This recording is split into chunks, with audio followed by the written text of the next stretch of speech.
حضرت صفورہ علیہ السلام حضرت شعیب علیہ السلام کی بیٹی اور حضرت موسیٰ علیہ السلام کی زوجہ تھی۔ آپ ایک دانش مند اور فرمانبردار خاتون تھیں۔ شادی سے پہلے آپ اپنے والد کی خدمت کرتی رہیں اور شادی کے بعد اپنے شوہر کی۔ ایک مرتبہ حضرت موسیٰ علیہ السلام کے ہاتھوں اتفاقاً ایک قتل ہو گیا۔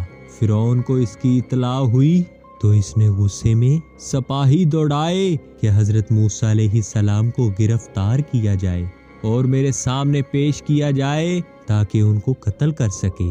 لیکن اللہ تعالیٰ نے ایک شخص کے ذریعے آپ کو فرعون کے گھناؤنے ارادوں کی خبر فرما دی۔ جان بچانے کے لیے آپ اللہ تعالیٰ سے دعا کرتے ہوئے ایک طرف نکل کھڑے ہوئے۔ مختلف جگہوں اور بیابانوں سے گزرتے ہوئے آپ باہر آئے تو دیکھا کہ مدین جانے کا راستہ آپ کے سامنے موجود ہے۔ اس پر آپ نے اللہ تعالیٰ کا شکر ادا کیا کہ اس نے آپ کو سیدھی راہ دکھائی۔ آپ علیہ السلام مدین کے قریب ایک کنویں پر پہنچے تو دیکھا کہ وہاں پر بہت سے چرواہے اور ان کے جانور موجود ہیں اور وہ کنویں سے پانی کھینچ کر اپنے جانوروں کو پلا رہے ہیں۔ آپ نے یہ بھی دیکھا کہ دو عورتیں اپنے جانوروں کو پانی پلانے کی بجائے ان کو کنویں کے قریب جانے سے روک رہی ہیں اور وہاں پر کوئی بھی ان کی مدد نہیں کر رہا۔ آپ نے ان لڑکیوں سے دریافت کیا کہ وہ اپنے جانوروں کو پانی کیوں نہیں پلا رہی، تو انہوں نے جواب دیا کہ وہ کنویں سے پانی نہیں نکال سکتی۔ جب چرواہے اپنے جانوروں کو پانی پلا کر چلے جائیں گے تو وہ بچا کچا پانی ہم اپنے جانوروں کو پلائیں گے۔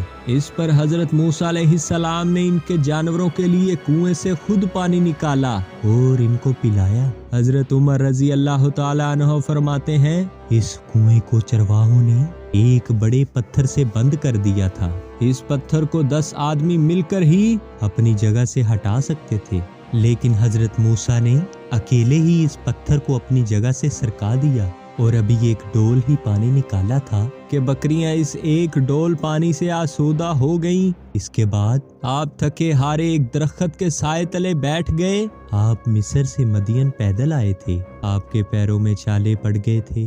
درختوں کے پتے اور گھاس پھوس کھا کر آپ نے گزارا کیا تھا۔ پیٹ کمر سے لگ رہا تھا۔ اس وقت آپ دنیا میں ساری مخلوق سے زیادہ اللہ کے نزدیک تھے۔ اس درخت کے نیچے بیٹھ کر آپ نے اللہ سے دعا کی، اے اللہ، میں تیرے احسانوں کا محتاج ہوں۔ دوسری طرف دونوں لڑکیوں کی بکریوں کو جب موسیٰ علیہ السلام نے پانی پلایا تو یہ اپنی بکریاں واپس لے کر گئیں اور انہوں نے اپنے والد یعنی حضرت شعیب علیہ السلام کو تمام واقعہ بتایا۔ آپ نے ان دونوں بہنوں میں سے ایک کو حضرت موسیٰ علیہ السلام کو بلانے کے لیے بھیجا۔ وہ شرم و حیا سے جھجکتی ہوئی آپ علیہ السلام کے پاس آئیں اور اپنے والد کا پیغام آپ تک پہنچایا اور بتایا کہ وہ آپ کے احسان کا بدلہ اجرت دے کر اتارنا چاہتے ہیں۔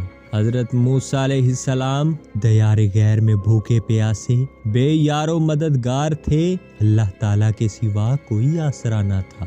آپ اللہ سے کسی بہتری کی امید پر ان کے ساتھ چل پڑے۔ ان خاتون نے حضرت موسیٰ کے ساتھ اپنے والد کی طرف آنے کا سفر کیا تو حضرت موسیٰ کے آگے آگے چلتی تھیں۔ حضرت موسیٰ نے اس کو گوارا نہ کیا اور ان کو اپنے پیچھے چلنے کے لیے کہا اور فرمایا کہ جس طرف مڑنا ہو اس طرف کنکری پھینک دو۔ اس طرح انہیں حضرت موسیٰ علیہ السلام کی شرافت کا اندازہ ہوا۔ کنویں سے تن تنہا پتھر ہٹا دینے سے انہیں حضرت موسیٰ کی طاقت کا اندازہ ہوا۔ ان بزرگ کے پاس پہنچ کر حضرت موسیٰ علیہ السلام نے تمام واقعہ کہہ سنایا۔ بزرگ نے حضرت موسیٰ علیہ السلام کو حوصلہ دیا اور کہا کہ اب تم فرعون کی سلطنت سے باہر ہو۔ اپنی بیٹی کے منہ سے حضرت موسیٰ علیہ السلام کی تعریف سن کر انہوں نے اپنی بیٹی کی شادی حضرت موسیٰ علیہ السلام سے کر دی اور مہر میں حضرت موسیٰ نے 8 سال تک ان کے لیے کام کرنا منظور فرمایا۔ شادی کے بعد 10 سال تک حضرت موسیٰ علیہ السلام نے ان بزرگ کی خدمت فرمائی اور 10 سال بعد اپنی بیوی کو لے کر واپس وطن کی جانب روانہ ہوئے۔ اسی سفر میں انہوں نے ایک درخت کی شاخوں میں خدا تعالیٰ کا نور چمکتا ہوا دیکھا۔ انہوں نے اللہ سے ہم کلامی کا شرف حاصل کیا۔ اور نبوت کا تحفہ لے کر اپنی زوجہ کے پاس لوٹے۔